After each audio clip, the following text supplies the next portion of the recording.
A terceira temporada do Fórum Brasil, com o apoio do Sebrae, já começou e realiza diversos encontros nas principais cidades históricas de interesse cultural do país.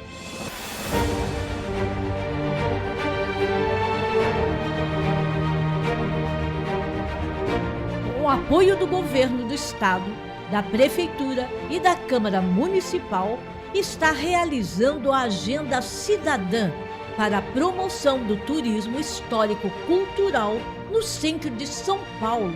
Afinal, São Paulo é uma das cidades mais antigas do Brasil. Aqui também começou o Brasil. Faça valer seu protagonismo e venha conosco nessa terceira temporada ajudar na recuperação de nosso patrimônio histórico. Fórum Brasil de Turismo Cultural, transformando o patrimônio histórico em ativo turístico-cultural.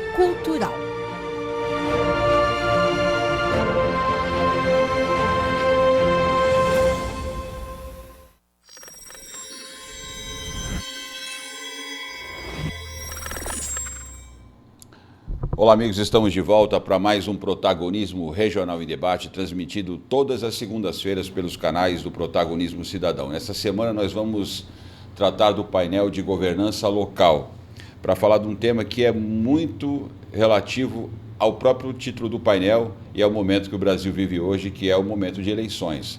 Nós estamos aproveitando o nosso espaço para divulgar vários perfis de candidatos diferentes, com boas propostas que possam servir de opção para o nosso público. E o tema de hoje é a democracia direta e a participação popular. Para falar desse tema, nós estamos recebendo nos estúdios hoje a delegada de polícia, Andréa de Castro. Muito prazer, Andréa, muito obrigado por estar nos nossos estúdios. Seja bem-vinda ao Protagonismo Regional em Debate. Obrigada. É policial Andréa de Castro, sou investigadora de polícia, trabalho aqui no distrito no Gonzaga. Ah, perdão, Andréa. Nossa, então foi uma falha imperdoável aqui desse apresentador. De qualquer forma, pertence à gloriosa Polícia Civil. Isso. Seja bem-vindo, Andréa. Muito obrigada. E o Luque Franco que é educador físico. Agora eu não errei não, né, Luque? Não. Eu sou educador físico de formação. Seja bem-vindo ao nosso estúdio. Sou educador físico de formação. Agradeço a oportunidade. Já trabalho na Prefeitura de Santos já há algum tempo. Trabalhei na Secretaria de Esportes, trabalhei na Defesa da Cidadania, na Cultura e recentemente estive na Zeladoria. Eu vou ler um pouquinho aqui do currículo dos dois.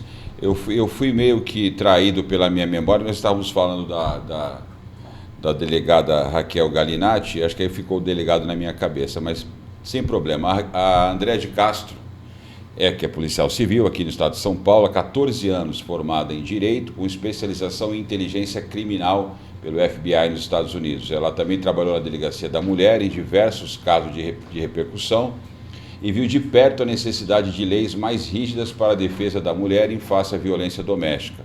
Atuou em casos delicados que envolvem a drogadição por parte de moradores de rua e homicídio, e vê a extrema necessidade de desenvolver políticas públicas de prevenção e conscientização em torno desses temas tão polêmicos na sociedade. Vamos falar muito aqui dessa questão da drogadição, da população em situação de rua, até a relação disso com a prevenção. E o Luque Franco, vamos aqui falar também do Luque Franco, vou pedir para a produção fechar a câmera nele. Ele que foi atleta e após lesão na coluna dedicou-se aos estudos e à vida pública, formado em Educação Física, foi professor em academias e em escolas na Brás Cubas e Emílio Reis. Atuou como bancário, exerceu funções na Prefeitura de Santos, na Secretaria de Defesa e Cidadania, Esportes, Cultura e na Zeladoria.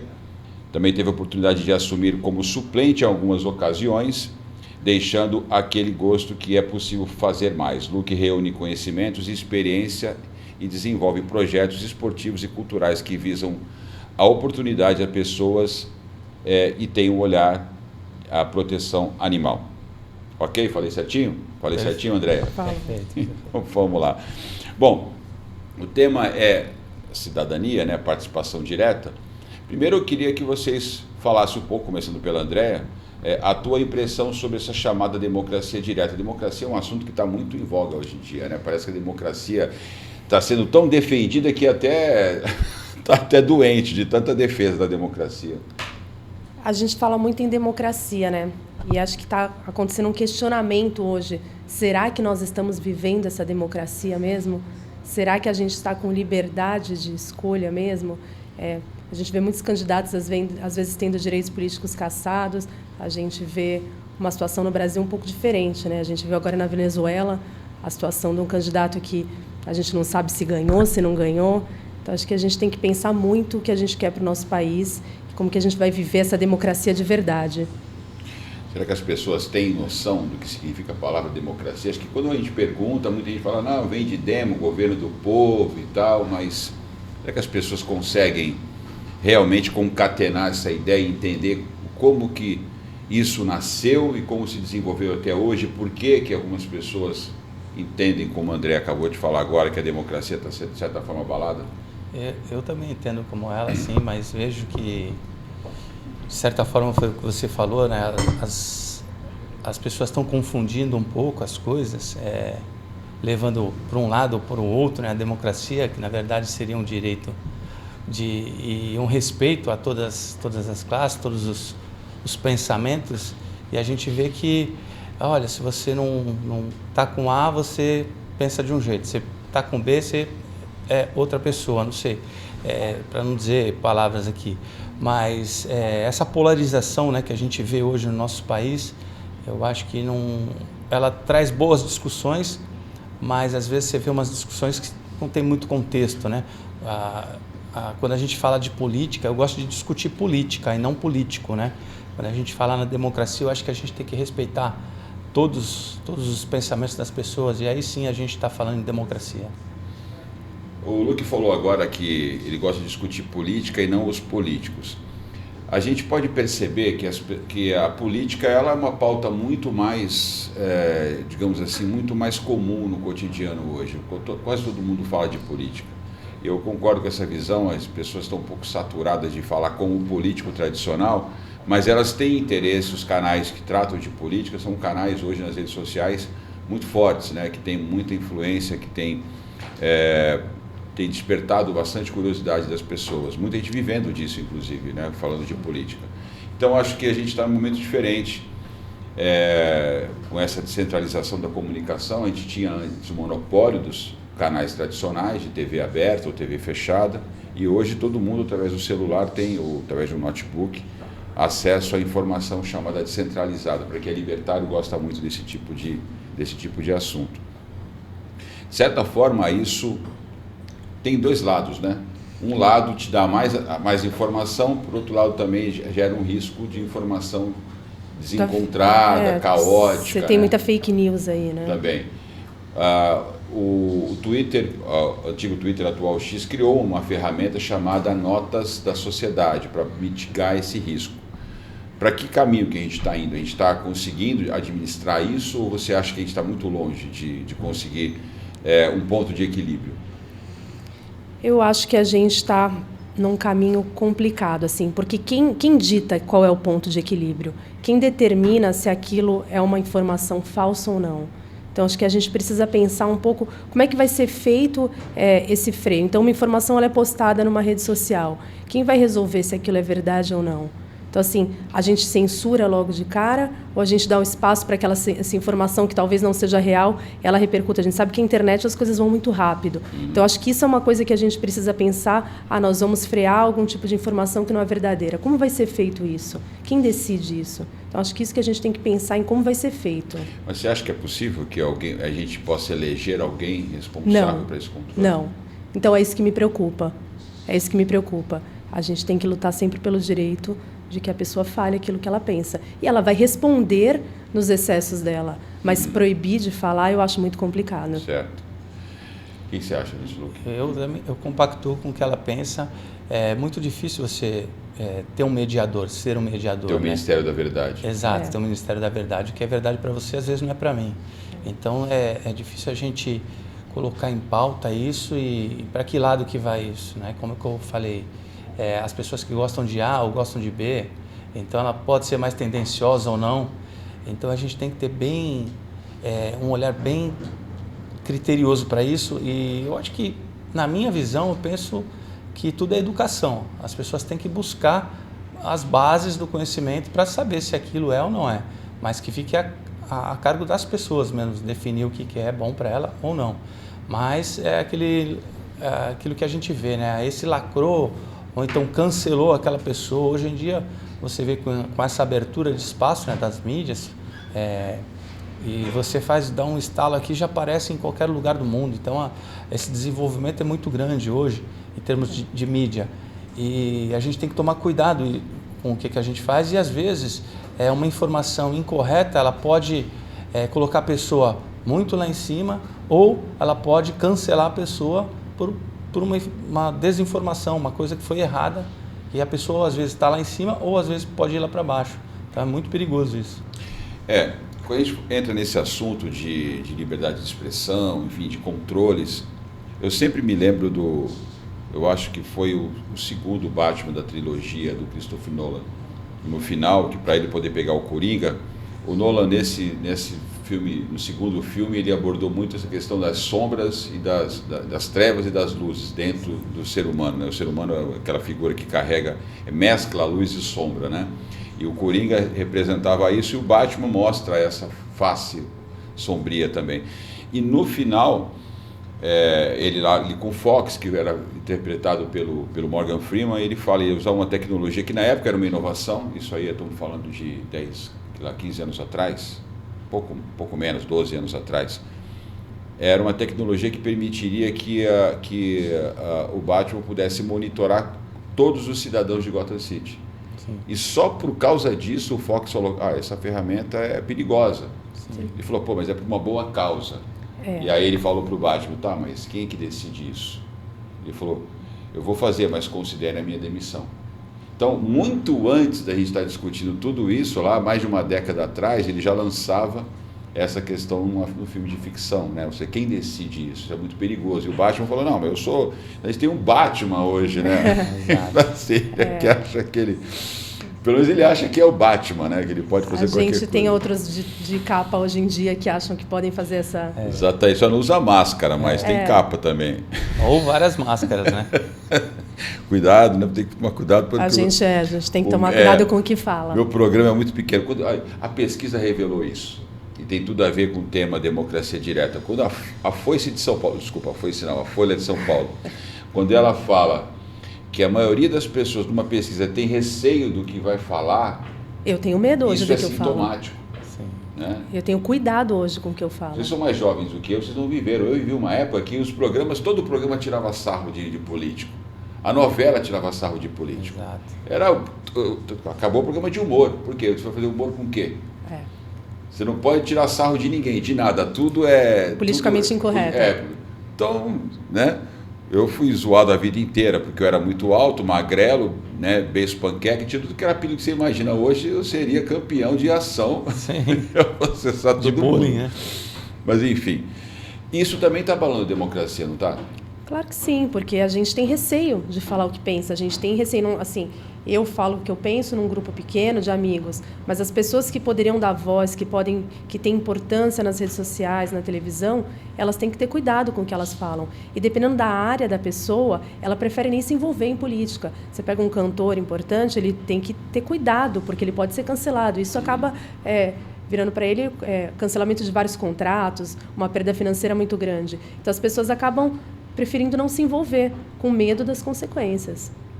Isso não é saudável, né? Não é, de maneira nenhuma. Hoje a gente está falando que tem que tomar muito cuidado para o que você fala, né? Então, quando a gente quer só expressar ou fazer um comunicado, então a gente tem que estar sempre tomando cuidado, porque parece que a gente está sendo vigiado de alguma forma. Uhum. Então, isso, pessoas normais, como nós. Imagina pessoas que têm uma exposição maior. Eu acredito que algumas pessoas hoje estão querendo legislar, sendo que não é a função delas. Olha que loucura isso. Então, eu estou querendo subir assim, um pouco o nível, no caso dessa discussão, porque tudo gera em torno disso. Não é o papel, né, de legislar. As pessoas querem legislar e querem, às vezes, darem ordens do executivo, sendo que não é o papel. Né? Não sei se eu não posso talvez falar aqui, ser bem claro, né? Mas são desses Batmans que a gente está querendo falar. Então, na verdade, está querendo, além de dar ordem como executivo, né, como executor, ainda está querendo legislar. Quando a gente fala de democracia, basicamente, que isso surge lá, o conceito, pelo menos lá no Estado grego, ele nasce porque existia a chamada aristocracia, que era o grupo de pensadores, os filósofos. Então, quando qualquer órgão controla a fala, ela vai controlar automaticamente ou consequentemente o teu pensamento. Sim. Né? Então, quando você começa a tomar cuidado com o que você vai falar, cercear, né? Você começa a ter cerceado o teu próprio pensamento. Quando o teu pensamento é controlado, a tua vida, o teu destino é controlado. Então é uma forma de controle social realmente, que começa pelo controle da fala e começa pelo chamado politicamente correto.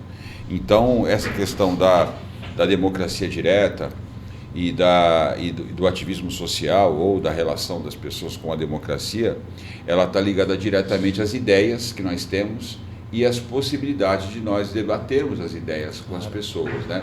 Então acho que é bom a gente entrar então no campo das ideias, algumas premissas que você defende. Acho que é legal para as pessoas que estão assistindo conhecer quais são as premissas que a Andréa de Castro defende. Hoje eu estou com um trabalho... Como cidadã. Hoje eu tenho um projeto para a internação compulsória de moradores de rua dependentes químicos. Isso é um assunto que a gente tem que abordar com extremo cuidado. A gente está falando agora da forma... É um tabu, né? É um tabu. Então, quando eu falo de um morador de rua dependente químico que comete crimes por conta do vício, é algo que eu tenho que tomar cuidado, porque se eu falar que eu preciso tirar aquelas pessoas da rua, tem gente que é radicalmente contra. Não, você tem que tirar se ele quiser sair. É uma medida higienista. É uma medida higienista, exatamente. Fala-se muito nisso, essa palavra. Usa-se muito essa palavra higienista. Que é um controle da fala também. Que é uma forma de você cortar a fala daquela pessoa. Não, não é higienista. Rua não é casa. E essa pessoa está botando a própria vida em risco, além dos outros. Ela está colocando a vida dela em risco e ela está arriscando todas as outras pessoas ao redor, toda a sociedade. E aqueles que falam na medida higienista, eles não apresentam nenhuma alternativa para isso. Veja que contradição, né, André? Porque durante a pandemia, eu falei isso algumas vezes, as pessoas eram, sem estar inconscientes, proibidas de circular nas ruas, proibidas de trabalhar. Então, todo um país, um planeta foi controlado por autoridades sanitárias. E até hoje se questiona se essas medidas foram realmente eficazes. E as mesmas pessoas que defenderam que você ficasse trancado em casa à custa de até do adoecimento mental de muitas pessoas que adoeceram. Acho que o surto de doenças mentais foi até maior que o problema da Covid, né? Sem querer menosprezar o problema que a Covid causou. E as mesmas pessoas que defenderam que as pessoas, gozo das suas faculdades mentais, ficassem trancadas, são contra que você imponha uma internação compulsória para alguém que já não goza das suas faculdades mentais. Que contradição maluca, né? Eu realmente não consigo entender o pensamento dessas pessoas. Eu não consigo... entender o que ele espera da sociedade, o que ele espera que aquilo aconteça. Como que acha que vai ser o quê? Nós vamos ter em todas as nossas ruas moradores? Porque está crescendo, não está diminuindo. O que está sendo feito até agora, me parece óbvio que não deu certo. Então, acho que a gente precisa pensar em alguma coisa nova, a gente precisa pensar no novo. O que podemos fazer agora? Sim. Existem mecanismos. Eu até acredito, o Pablo Marçal tem falado muito isso nas entrevistas, ele vi algumas vezes, ele fala, não, sou contra a internação compulsória, tem que ir lá, tentar 10 vezes, 15 vezes. Eu acho que isso é uma meia-verdade, né?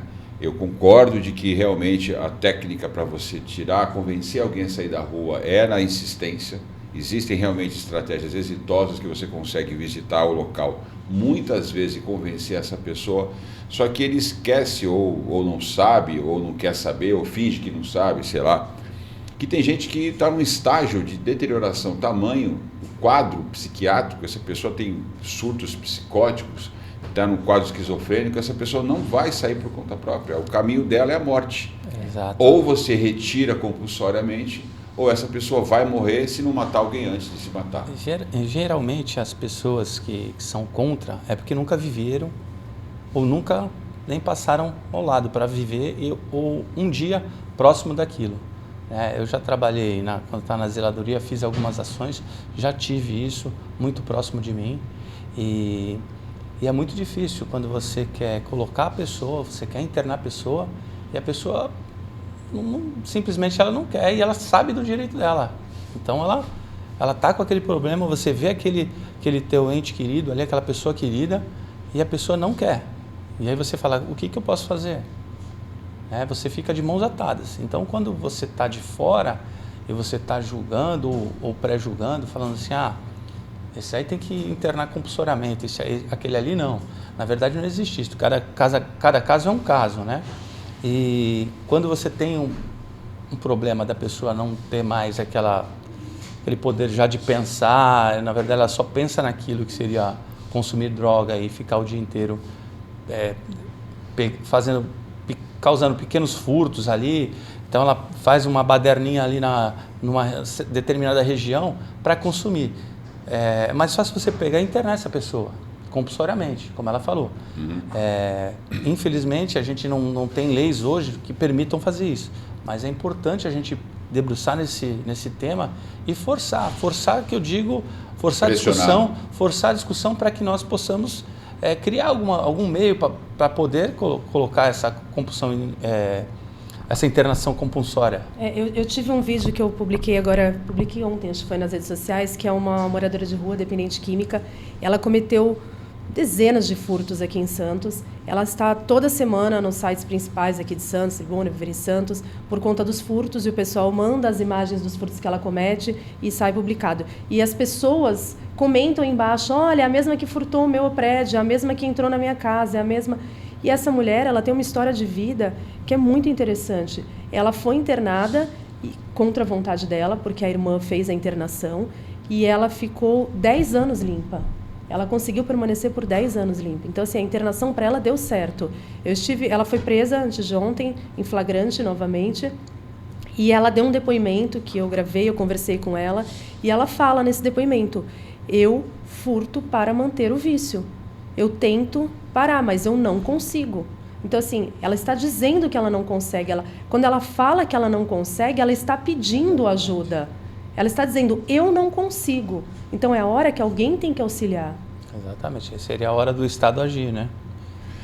Bom, eu sempre digo o seguinte, né? Tem dois assuntos, duas dores da sociedade que me incomodam e, ao mesmo tempo, me estimulam a trabalhar, a estudar, para que a sociedade supere esses desafios. Até porque esses dois problemas têm uma relação direta com a vida em sociedade, com a vida coletiva. Né? Não é um problema de um indivíduo e o indivíduo também não vai solucionar. Um deles é esse problema da questão dos moradores de rua e da dependência química. E o outro está relacionado à questão da gestão, da produção e gestão de resíduos, de lixo. Né? São dois problemas que a gente joga literalmente para debaixo do tapete, mas está se acumulando. E eles também têm uma relação, porque muitas vezes aquele dependente químico vai trabalhar como catador e vai ficar vivendo de um resíduo mal gerenciado pela sociedade. Então, onde eu quero chegar? São problemas que são gerados pela vida em sociedade. Quem está na rua geralmente tem uma desilusão familiar, um desemprego, enfim, a pessoa está numa vida meio que sem sentido e se joga na rua. E aquilo passa a ser uma chaga social. O lixo, todo mundo precisa usar as coisas, precisa descartar em algum lugar. Tem um monte de tecnologia, tem um monte de solução para você transformar aquilo em dinheiro, transformar aquilo em riqueza, mas por N interesses egoísticos e, enfim, outros que a gente pode falar outro dia, essas soluções não são aplicadas. Eu queria saber se vocês concordam com isso, de que realmente esses desafios são coisas que requerem prioridade, e se não valeria a pena a gente dedicar um esforço para investimento nessas áreas, porque quando você investe nessas áreas, elas têm um poder não só de resolver essa dor, mas de gerar mais riqueza. Vou dar um exemplo aqui para não me alongar demais na minha pergunta. Se você tem uma região na cidade que está tomada por morador de rua, tomada por usuários de drogas, essa área entra em degradação. Sim. E essa degradação afasta o comércio. Quando ela afasta o comércio, ela também desvaloriza os imóveis. Então ela vai criar uma cadeia, digamos assim, viciosa, o ciclo vicioso, que vai gerar degradação, pobreza e marginalidade, criminalidade. Quando você resolve esse problema, você começa a recuperar essas áreas, você estimula o comércio, você previne a criminalidade, e aí você tem um ciclo virtuoso de riqueza e produção, de prosperidade. E o resíduo é a mesma coisa. Não caberia ter um pouco mais de boa vontade para fazer investimento, colocar pessoas talentosas, com soluções eficazes, para que esse investimento se multiplique em mais dinheiro de volta para o município? Eu acho que a gente tem como fazer isso. Eu acredito que eu consigo fazer isso. Eu peguei um projeto, Florianópolis, em relação à internação compulsória, eles aprovaram o projeto, eles estão começando a funcionar já com isso.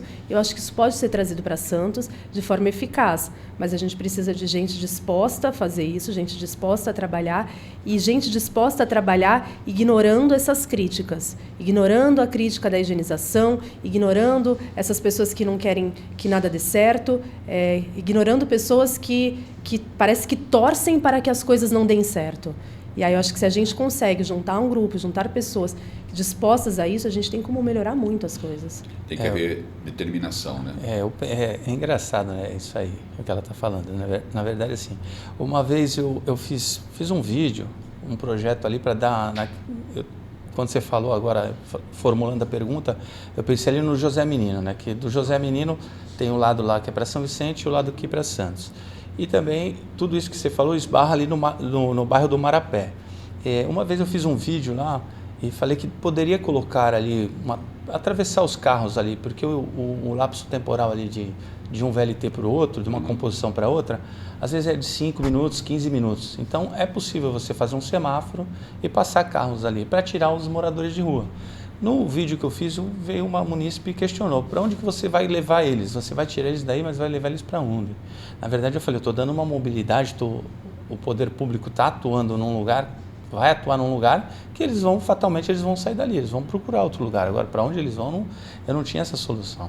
Mas vai em contra assim, não dá para a gente ficar nessas críticas, a gente tem que chegar onde o próprio prefeito aqui de Santos, ele fala mesmo, onde o poder público não atua, é a oficina do morador de rua ou do tráfego. Então a gente tem que estar atuando e tem que ter pulso firme e aguentar as críticas para isso mesmo. Não adianta você querer achar que tudo é lindo e maravilhoso para todo tempo e toda hora. Então essa solução que eu dei era uma solução que era plausível, até era boa, era viável, tinha que ter muito esforço, não só esforço só de um município, mas do outro município, da empresa que faz ali o VLT, enfim, de todo um deputado estadual, um federal, um prefeito de Santos, São Vicente. Então devia ter essa sinergia nesse movimento aí para a gente poder fazer. Era uma solução. Aí eu também, quando trabalhei na zeladoria, a gente tirava muito lixo dali. Toda terças e quintas a gente vai lá com a equipe, lá que tem a equipe da empresa Terracom, e a gente faz a limpeza, tanto começa de um lado, do lado de São Vicente e do lado de Santos, e faz a limpeza toda terça e quinta, pontualmente. Você tira muita coisa ali. Só que você acaba de limpar, as equipes acabam de limpar ali meio-dia, 1h, você jogou um lixo ali, o morador de rua, ele vem no lixo, ele abre todo o lixo e joga o lixo para ele procurar, sabe, que seja um parafuso que ele vai utilizar de alguma forma, vai levar num ferro velho, fazer de alguma coisa, e aí vai ao encontro da sua pergunta. Se ele está procurando, é porque aquilo, teoricamente, alguma coisa ali tem um valor comercial. E a gente poderia, talvez, fazer um estudo ou aproveitar de forma essa seleção aí dos lixos, não só aqueles recicláveis, mas fazer uma seleção, porque hoje em dia você pega o lixo reciclável, o cara joga dentro do caminhão, vai lá, eu conheço empresas, alumínio, vai tudo. Eu conheço empresas que conseguem um índice de aproveitamento de quase 60% de todo o resíduo que é descartado. Imagina, 60% é coisa pra número bem alto. Que além de gerar riqueza para esses caras, de gerar renda, diminuiria o prazo de vida útil, né, ou aumentaria a vida útil de um aterro sanitário. Né? Então, desculpa te interromper. Não, mas isso foi bem pontual. Então, dá para fazer. Eu acho que tudo isso é viável. Agora, requer esforço, requer vontade, né, do poder público fazer, dos agentes públicos fazerem, e a crítica sempre vai ter. Tem três formas de você evitar críticas, tá? Não proponha nada, não fale nada e não faça nada. Exatamente. É isso. Você fica livre, morre logo, aí você vira santo. Era tão bom o Serjão, pô, o Serjão era um santo. É verdade. Era um maravilhoso. Mas, enfim, ainda nessa linha de abordagem com vocês, eu estava falando de investimento, né? Você falou até de uns projetos que você conheceu em Santa Catarina. A conta que a gente faz geralmente é que o dinheiro ele é um só, né? O orçamento é aquele, nós temos que saber eleger prioridade, né? Especialmente prioridades que possam, digamos assim, melhorar a qualidade do gasto. Eu não gosto muito de falar em cortar despesa ou aumentar despesa. Vou aumentar o investimento, ou vou reduzir o gasto. Tá, mas o que isso significa? Então eu prefiro falar a qualidade do gasto, né? Você pode gastar 1 milhão com alguma coisa e ser pouco, ou ser muito, ou ser jogado fora, porque aquilo não gera resultado algum. Quando você olha um valor orçamentário e consegue ver uma relação, voltando à questão do lixo, né? Se a gente consegue reduzir a geração de resíduo em 30%, então você reduziu o custo do contrato, aumentou a vida útil do aterro e jogou aquele dinheiro e fez aquilo virar dinheiro, e essa economia pode ir para uma outra pasta, sim, pode melhorar o atendimento da população de rua, por exemplo. Dentro dessa ideia, o que vocês acham, por exemplo, do trabalho com as chamadas comunidades terapêuticas? O que vocês conhecem a respeito? Eu acho que o trabalho é sensacional, só que eu acho que assim, a gente precisa ver qual é o nível de dependência química que aquela pessoa está no momento. Então, se ela está na rua, numa situação de dependência forte, que ela não consegue passar horas sem o crack, a comunidade terapêutica naquele momento não é eficiente. Ela precisa primeiro de alguma coisa mais forte. Ela precisa, às vezes, até de um hospital num primeiro momento, por uma crise forte que ela vai ter nas primeiras horas que ela passar sem a droga.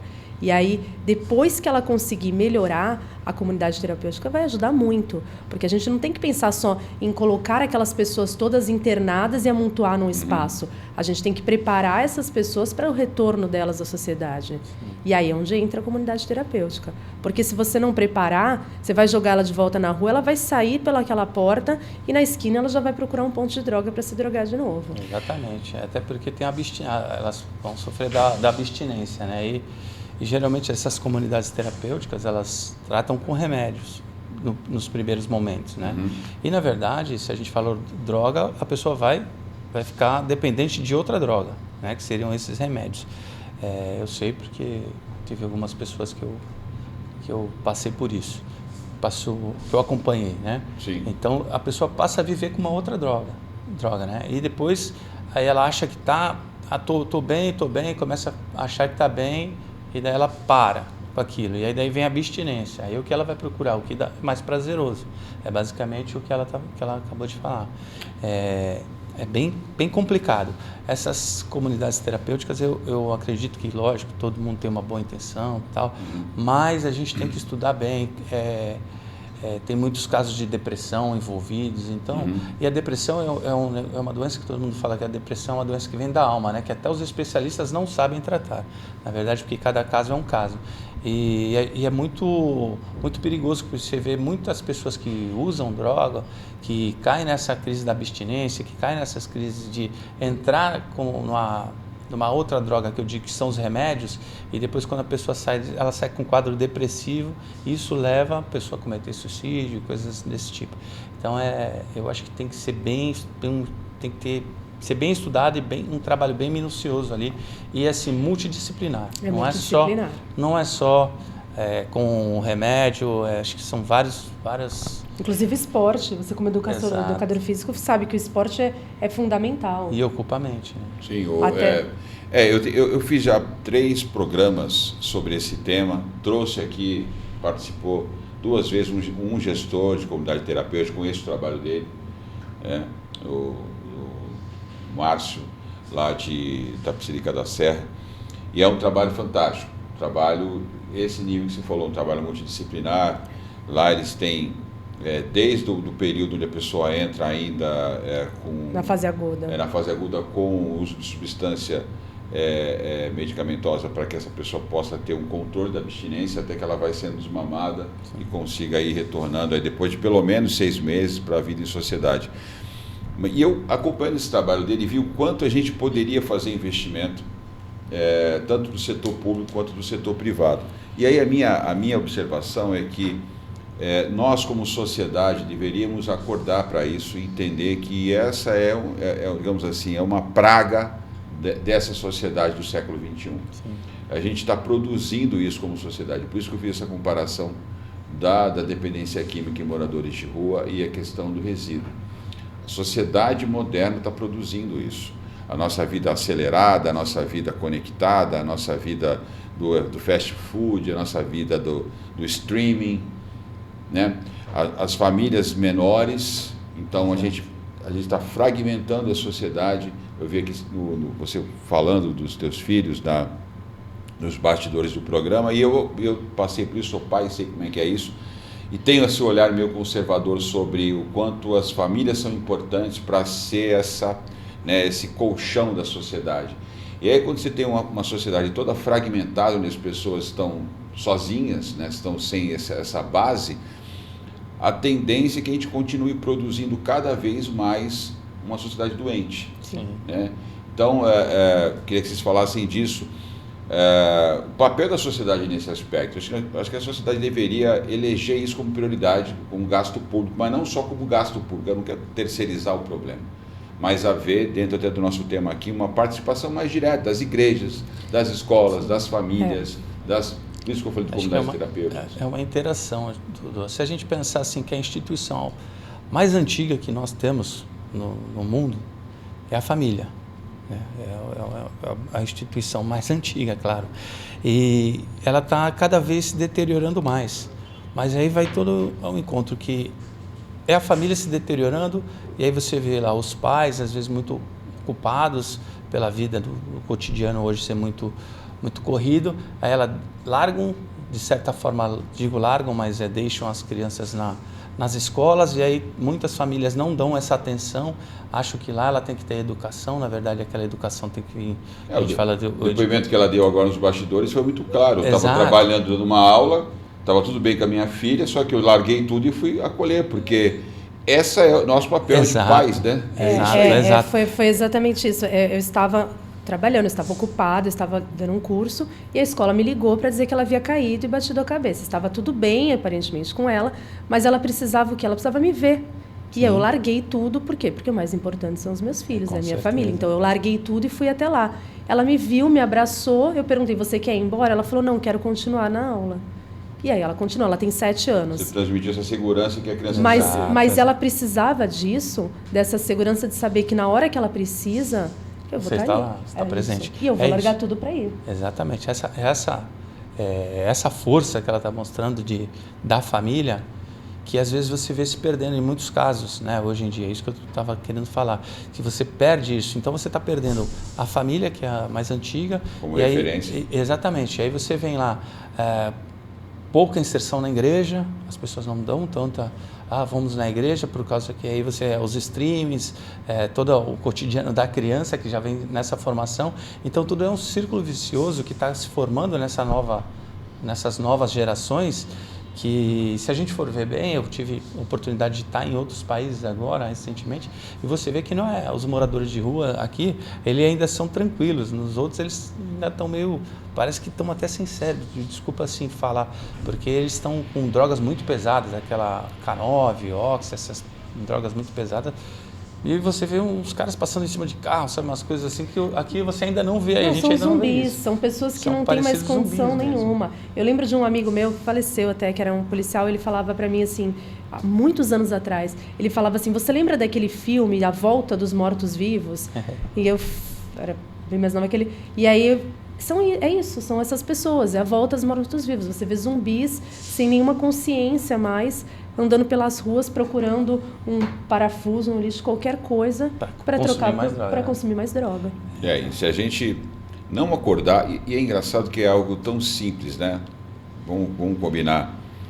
O problema é complexo, mas a origem do problema, ele está numa raiz até simples de a gente compreender, que essa instituição antiga que ele falou agora, ela ser restaurada. É claro, não vamos ser saudosistas aqui, querendo ficar voltando ao passado, mas existem algumas coisas que são balizares, né?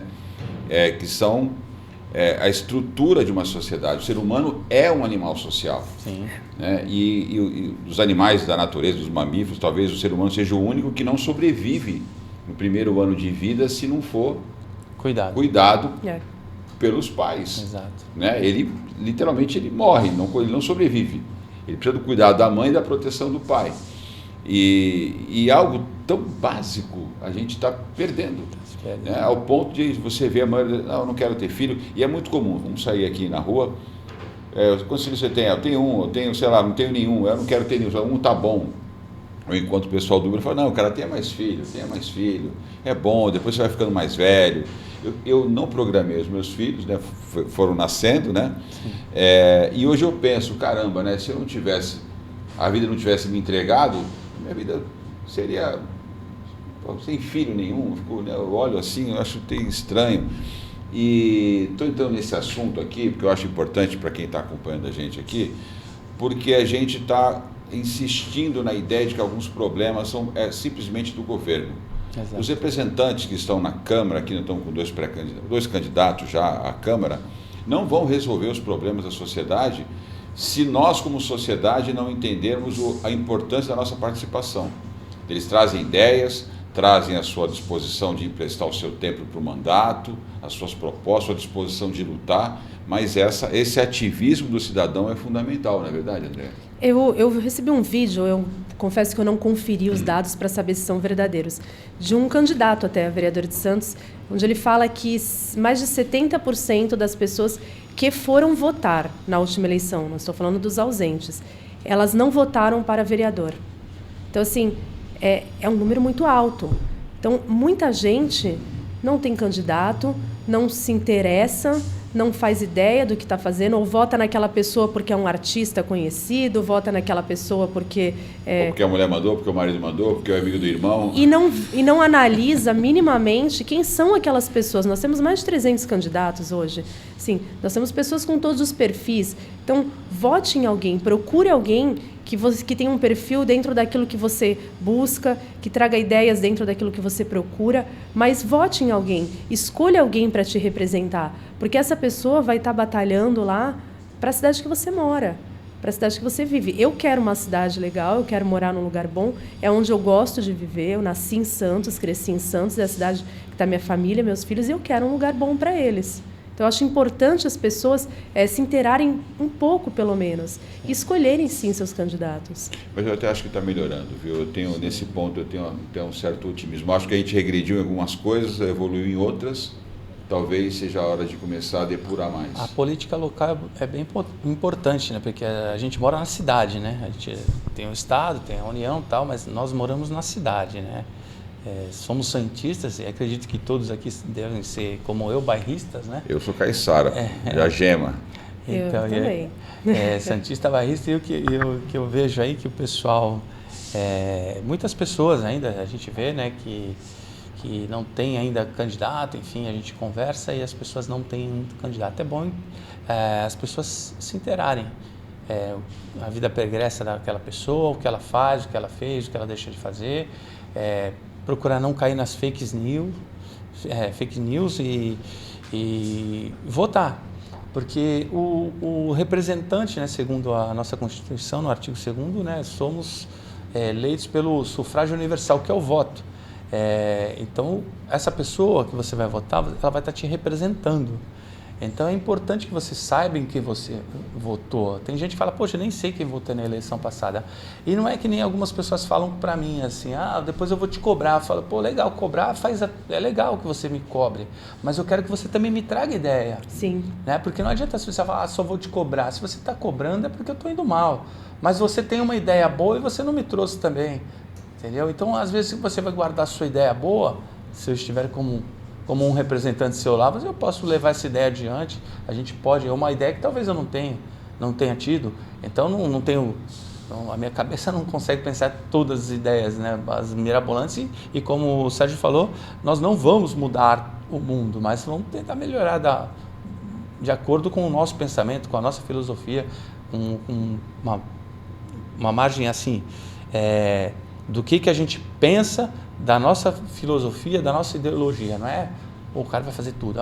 Porque se a gente for ver bem, as campanhas políticas são as renovações das velhas promessas, né? Quando a gente vê lá, vou melhorar a saúde, vou melhorar a segurança, vou melhorar a educação, vou mais emprego, enfim. Na verdade, isso a gente escuta desde que a gente nasceu. Então nunca ninguém trouxe resultado. Nem o A, nem o B.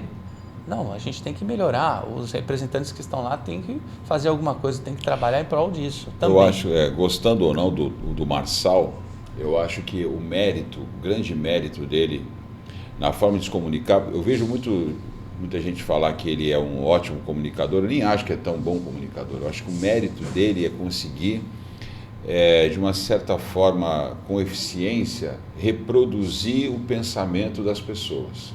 Perfeito. Porque todo mundo sabe que aqueles debates não são para proposta, é quem consegue suportar mais a pancadaria. Exato. É uma diversão e tal, o pessoal fica dando risada, faz os memes, os cortes, ali você não consegue se aprofundar. Aqui, que não é um debate, a gente já tem limitações para falar de proposta, vocês estão limitados pelo... Imagina num debate, você tem 1 minuto, 2 minutos de réplica, de tréplica, o cara te provoca, e aí lança uma mentira, ou então lança uma meia-verdade, que você tem que fazer um malabarismo para... joga uma armadilha para você ficar enrolado naquela pergunta, porque ele não vai conseguir... Eu achei desculpa te cortar, eu achei bem interessante o debate que teve nos Estados Unidos, né? Acompanhei pouco, mas tudo que é falado ali, eles vão verificar a fundo para ver se a pessoa está falando a verdade ou não. E aí já falam lá, isso aqui é mentira. É verdade. Deveria ser assim os nossos debates, não, né? O Pablo, a gente não discute se ele é bom ou não é, se ele vai ser o melhor representante, mas que o marketing dele foi sensacional, foi. Ele traz ali, ele fala, olha, isso aqui é o que as pessoas estão pensando, né? Então, quer ver minha proposta? Vai lá no meu site, dá uma olhada nas minhas propostas. Aqui eu vou tentar trabalhar com o que está acontecendo. Bateu, eu vou devolver e eu vou, né? Então, eu achei que isso foi realmente muito inteligente e acho que ele está abrindo uma nova era nesse debate, porque as pessoas estão cansadas de hipocrisia. E acho até que a onda do Bolsonaro veio nisso também, né? A gente sempre fala, gostando ou não do Bolsonaro, ele fala lá o que ele pensa, do jeitão dele, e isso cativou muita gente. Exato. Então, esse tema de hoje, da democracia direta e da participação popular, ao meu ver, vai exigir da classe política daqui para frente a capacidade de perceber as dores das pessoas e como elas querem dialogar com a maior sinceridade possível sobre esses temas. Todo mundo sabe que onde tem os problemas do tráfico, do problema da invasão, o problema das rachadinhas, o problema lá dos superfaturamentos, e aí as pessoas falam, mas sempre foi assim. Mas sempre tem esquema. Então as pessoas vão votar pedindo alguma coisa, elas não querem saber as suas ideias, mas elas não querem saber, elas acabam desacreditando porque a gente aderiu a um formato e tem alguns políticos que estão rompendo esse formato. É isso que eu quero chegar. Sim. Vocês acreditam nisso também?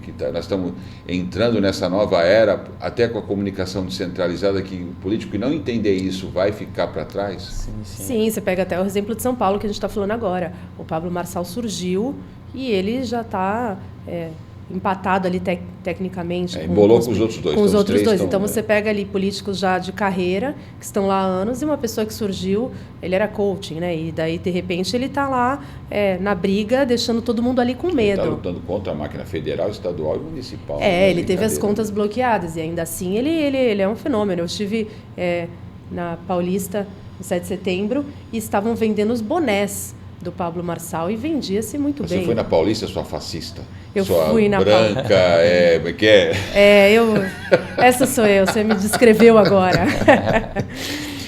Desculpa, brincadeira. Não tinha muito velhinho lá armado ali, com fuzil, nada disso lá na Paulista? Não, armada estava eu, só que eu ando sempre armada, mas eu tenho direito como policial de andar armada. Não, é com fuzil eu estou falando aqui, não, tudo bem. Mas assim, o boné dele... Eu estou provocando a Andréia aqui, mas é que esse tipo de discurso...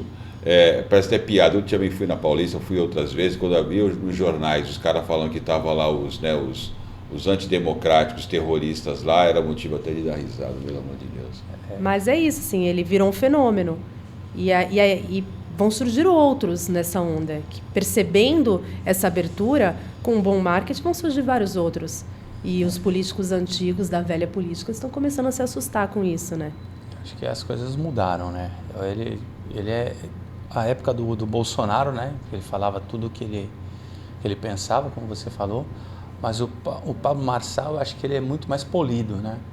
E, embora você não veja ele falando lá de proposta, disso, aquilo, ele fala, você quer ver minha proposta, você procura aqui. Mas ele já vai ali e desconstrói, ele consegue dar umas respostas rápidas ali, que é uma resposta que a grande maioria das pessoas queriam falar e nunca tiveram, né, oportunidade de falar. Ele vai lá e fala. Quando você também falou aqui que você estava elaborando a sua pergunta, que as pessoas às vezes, hoje elas veem um preço, elas se vendem muito, muitas pessoas, 70%, acho que você usou esse 70% das pessoas que vão votar, chega na hora de votar, elas não têm em quem votar, isso é um fato, e aí ela acaba comprando, né, ali o cara acaba comprando o voto daquele que está ali. Tem um preço aquele voto, só que aquele valor daquele voto, depois as pessoas vão sentir no âmbito geral da política que a gente vê no cenário nacional, estadual e municipal. Então são sempre os mesmos que vão estar ali.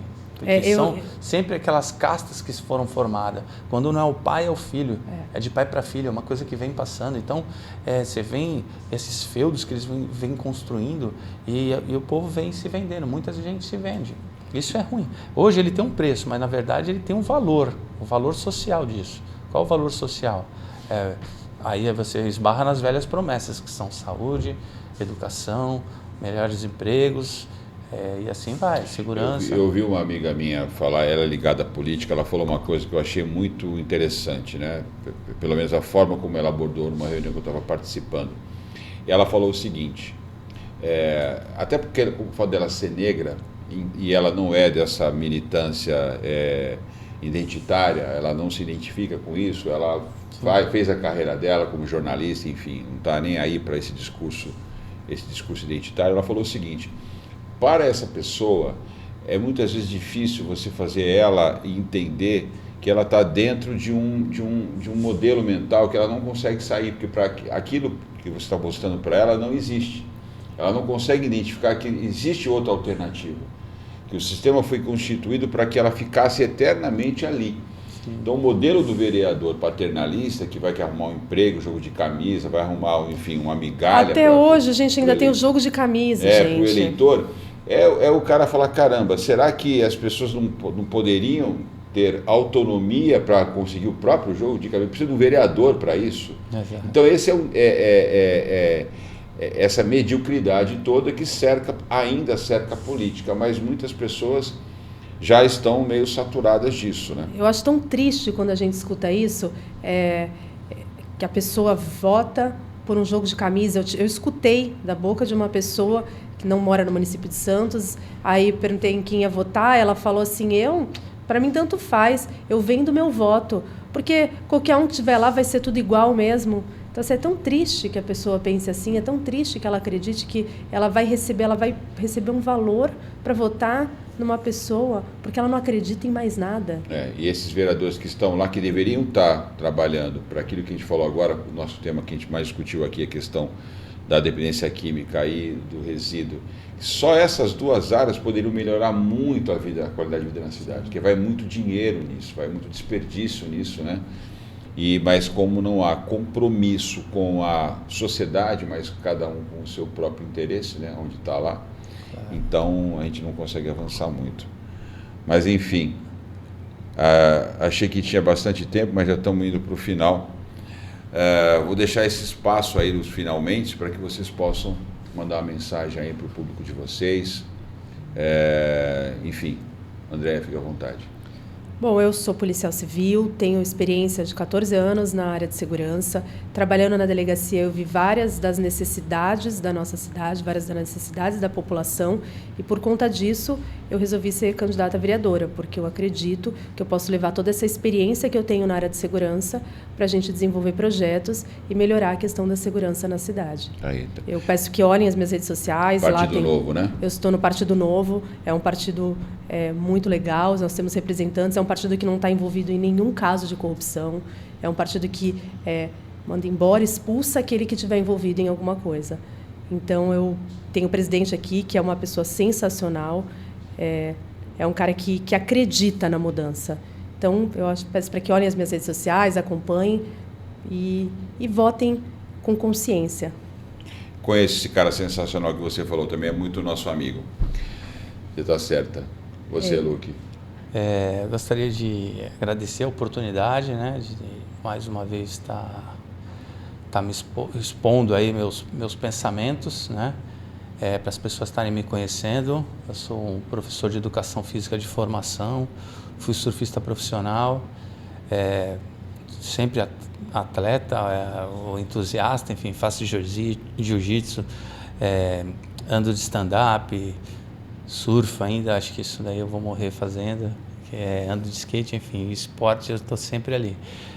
Faço alguns campeonatos, participo de associação também para fazer campeonatos, faço eventos culturais e esportivos, trabalho na prefeitura há 15 anos, já passei por algumas secretarias, fui candidato a vereador já por algumas ocasiões, fui muito bem votado, só que não o suficiente para estar eleito, mas eu tive a oportunidade de estar como suplente assumindo por algumas ocasiões. E eu vi que é possível.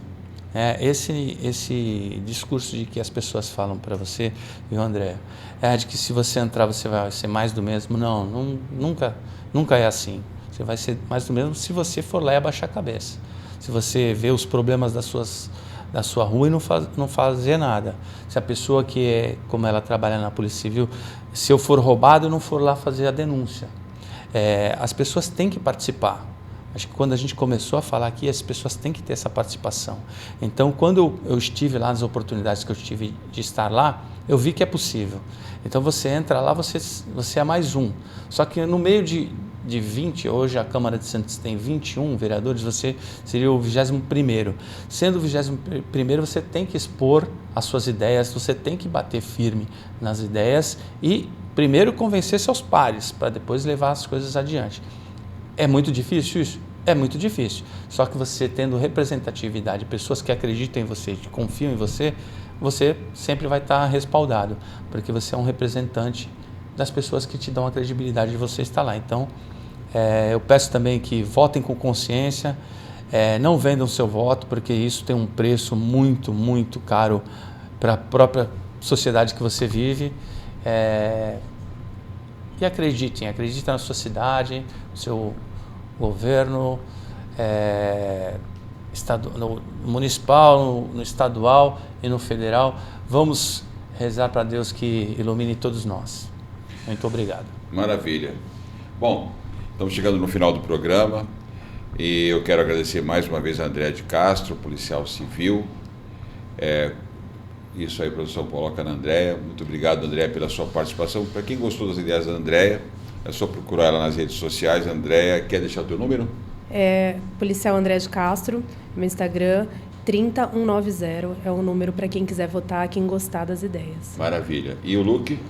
Meu nas redes sociais, Luque Franco, 2 ou 17K, Facebook, Luque Franco, Facebook/Luque Franco, o número é 20020, o meu partido é o Podemos. É o Podemos, né? É isso daí.